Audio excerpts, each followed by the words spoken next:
আসসালামু আলাইকুম প্রিয় শিক্ষার্থীরা, আশা করি তোমরা সবাই ভালো আছো। তো তোমাদেরকে নতুন একটি ভিডিওতে আবারও স্বাগতম। তো আজকের ভিডিওতে আমরা 2025 সালে তোমাদের জন্য যে নতুন কারিকুলাম, অ্যাকচুয়ালি এটা তোমাদের জন্য নতুন কারিকুলাম না, এটা হচ্ছে 2012 সালের একটা কারিকুলাম, যেটা ছিল সম্পূর্ণ সৃজনশীল ভিত্তিক। তো তোমরা অলরেডি জানো, বা তোমরা যারা অলরেডি নতুন কারিকুলাম পড়তেছিল তোমরা অলরেডি জানো যে জুলাই মাসে যে আন্দোলন হয়েছে তার একটা ফলাফল স্বরূপ হিসাবে 2025 সালে আমাদেরকে যে 2012 সালের কারিকুলাম আছে সেই কারিকুলামে আমাদের বইগুলো পুনরায় দেওয়া হবে। এবং তোমাদের মধ্যে অলরেডি অনেকেই জানো 2012 সালে কী ধরনের কারিকুলাম ছিল, বাট যারা জানো না বা যারা একটু জানো তারা যদি আর একটু ভালো জানতে চাও তাহলে তোমরা সবসময় ভিডিওটা একটু ভালো করে দেখতে পারো। এই ভিডিওতে আমি একটু ব্যাখ্যা করার চেষ্টা করব যে কিভাবে তোমরা 12 সালের কারিকুলামের ভিতরে কি কি ধরনের বই থাকতে পারে এবং তোমাদের কি কি জিনিস থাকতে পারে। আর বেসিক্যালি 2012 সালে যে কারিকুলাম ছিল এটা ছিল একটা সৃজনশীল ভিত্তিক কারিকুলাম। সো সেখানে একটা দৃশ্যপট ছিল বা একটা উদ্দীপক ছিল এবং সেই আকারে কিছু কোশ্চেন থাকতো। আর বর্তমান যে কারিকুলাম ছিল সেটা তো তোমরা অলরেডি জানো। তো আমরা কথা না বাড়িয়ে আমরা আমাদের মূল স্ক্রিনে চলে যাব। আর তোমরা যদি খেয়াল করে দেখো, আমি অলরেডি একটা ওয়েব পেজ ওপেন করে রেখেছি, সেটা হচ্ছে এনসিডির।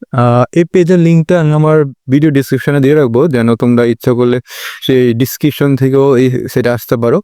তো বেসিক্যালি সাইটের মাধ্যমে তোমরা শিক্ষা বিষয়ে যে কোনো জিনিস তথ্য এখানে জানতে পারো। এখানে তোমরা ইচ্ছা করলে যে কোনো ধরনের বই বা পিডিএফ ফর্মে তোমরা ডাউনলোড করতে পারো। তোমরা অলরেডি দেখতে পাচ্ছ যে আমরা যদি এখানে মেনুতে যাই, মেনুতে গেলে এখানে অনেকগুলো অপশন পাবো। তো এখানে এই মূলত এই ওয়েবসাইট হচ্ছে গভর্নমেন্ট একটা ওয়েবসাইট, যেটাকে এনসিটিভি বলা হয়, ঠিক আছে।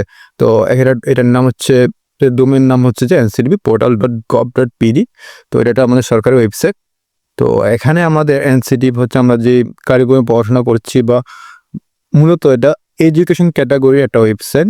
তো এখানে আমরা খেয়াল করে দেখি, তো এখানে একটা মেনু আছে, মেনুতে পাঠ্যপুস্তক নামে একটা সেকশন আছে।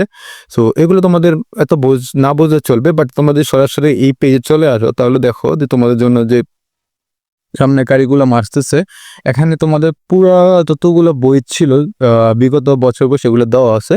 তো আমি জাস্ট তোমাদের 2025 সালে বইগুলো কিরকম হইতে পারে বা কিরকম ধরনের বই থাকতে পারে সেটা একটু ধরো দেখানোর চেষ্টা করব এই ওয়েবসাইটের মাধ্যমে। তো আমি যদি 2017 সালের শিক্ষাবর্ষের স্তরেটা ক্লিক করি, তোমরা দেখো আমাকে একটা নতুন একটা পেজে নিয়ে যাবে। আচ্ছা, হ্যাঁ, সেক্ষেত্রে দেখো এখানে আমাদের একটা পেজে নিয়ে আসছে, এবং এই পেজে তোমরা খেয়াল করে দেখো এখানে অনেকগুলো অপশন আছে। প্রাথমিক, মাধ্যমিক, তো কারিগরি, যারা কারিগরি পড়ো তারা কারিগরিগুলো দেখতে পারো, যারা মাদ্রাসায় পড়ো তারা দেখতে পারো দাখিলগুলা বা ইফতেদায়ীগুলো দেখতে পারো।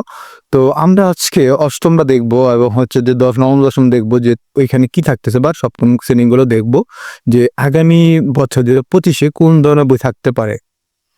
তো অলরেডি দেখো আমাদের এখানে একটা নতুন একটা পেজ লোড হয়ে গেছে এবং এখানে কিছু সাবজেক্ট চলে আসছে। যেমন এখানে যদি আমরা একটু মার্ক করি, তোমরা দেখতে পাবে যে দেখো এখানে পাঠ্যপুস্তকের নাম, তারপর হচ্ছে যে এখানে ডাউনলোডের অপশন দিয়ে দিয়েছে। তোমরা চাইলে এখানে বইগুলো ডাউনলোড করে নিতে পারো। যদিও এই বইগুলো তোমাদেরকে সরকার বিনামূল্যে দিয়ে থাকে, তো তোমরা যদি চাও এখান থেকে আগে পিডিএফটা সংগ্রহ করতে পারো এবং যখন ইচ্ছা তখন মোবাইল থেকেও পড়তে পারো।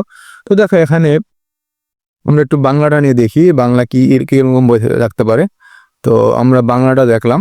তো দেখো আমাদের সামনে একটা অষ্টম শ্রেণীর একটা বাংলা বই ওপেন হয়ে গেছে, এবং সেই বই তোমরা দেখো কি কি থাকতে পারে। তো এই কন্টেন্টগুলা বা এই চ্যাপ্টারগুলা বা হচ্ছে এই বিষয়গুলো হচ্ছে 2012 সালের কারিকুলামে ছিল। তোমরা চাইলে এই ওয়েবসাইটে কালেক্ট করে নিতে পারো। এখানে পাশে দেখো একটা ডাউনলোড অপশন আছে, এবং সেই অপশন থেকে তোমরা চাইলে বইটা ডাউনলোড করতে পারো। তো এখানে দেখো ভাষা আছে। তো মাতৃভাষা, রাষ্ট্রভাষা, তো এই ধরনের টপিক আছে যেগুলো বিগত কারিকুলামে ছিল, বাট বর্তমান যে তোমরা রানিং যারা বর্তমানে পরীক্ষা দিয়েছো 2024 সালে তাদের মধ্যে ছিল না। তো এটা হচ্ছে আমাদের বাংলা ব্যাকরণ বই। তো আশা করি তোমরা হয়তো বইটা পাবলিশ করার সময় হয়তো এটার কভারটা চেঞ্জ হতে পারে। এরপর যদি আমরা দেখি আরেকটা সাইট, সেই সাইটে আমরা একটু নবম দশম শ্রেণীর যে ইংলিশ বইটা সেটা একটু দেখার চেষ্টা করি। ও সরি, কাইন্ডলি লিঙ্কটা ওপেন হচ্ছে না, বা আচ্ছা আমরা সপ্তম শ্রেণীটা দেখি যে ইংলিশ বইটা কিরকম। আচ্ছা দেখো এখানে আমরা যদি দেখি ক্লাস 7-এ ইংলিশ বইটা ওপেন হয়ে গেছে।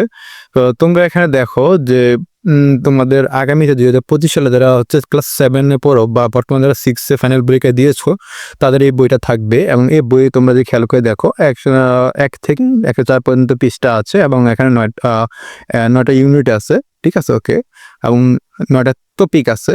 তো আই হোপ তোমরা জিনিসটা বুঝতে পারছো। এবং হচ্ছে যে এই বইয়ের লিঙ্কটা বা এই সাইটের লিঙ্কটা আমি আমার ভিডিও ডিসক্রিপশনে দিয়ে দেবো। তারপর তোমরা দেখো এখানে যারা সপ্তম শ্রেণীতে পড়বে তাদের জন্য কি কি বই থাকবে। আনন্দ পাঠ, যেটা হচ্ছে বাংলা, ঠিক আছে? তারপর হচ্ছে যে ইংলিশ ফর স্টুডেন্ট থাকবে তোমাদের জন্য একটা, সপ্তবর্ণ থাকবে, তার বাংলা ব্যাকরণ থাকবে, গণিত থাকবে, কৃষিশিক্ষা থাকবে। তো এ হচ্ছে তোমাদের বইয়ের তালিকা যারা হচ্ছে আগামীতে ক্লাস 7-এ পড়বা। এবং হচ্ছে যারা হচ্ছে নবম দশমীতে পড়বে তাদের অবশ্যই বাংলা থাকবে, বাংলা সাহিত্য থাকবে, ব্যাকরণ থাকবে, ইংলিশ থাকবে, গণিত থাকবে, অ্যান্ড সো অন। আমি সময়ের ভিডিও বড় হয়ে যাবে, যার জন্য আমি সবগুলো বললাম না। আমি অবশ্যই লিঙ্কটা তোমাদেরকে ভিডিও ডিসক্রিপশনে দিয়ে রাখবো, যেন তোমরা লিঙ্ক থেকে আবার এই ভিডিওতে আসতে পারো। তো আরও হচ্ছে যে অষ্টম শ্রেণীতে দেখি আমরা, অষ্টম শ্রেণী অ্যাজ ইউজুয়াল ওদের বইয়ে সব কিছু নাম দেওয়া আছে। তো বেসিক্যালি এই কারিকুলাম বা আগামী যে কারিকুলাম আসবে সেই কারিকুলামটা হচ্ছে একদম নতুন কারিকুলাম, যেটা আগে ছিল বাট এখন নাই, বাট ফিউচারে 25 সালে এটা কার্যকর হবে।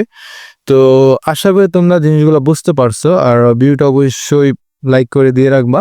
ধন্যবাদ সবাইকে ভিডিও তখন দেখার জন্য। আসসালামু আলাইকুম।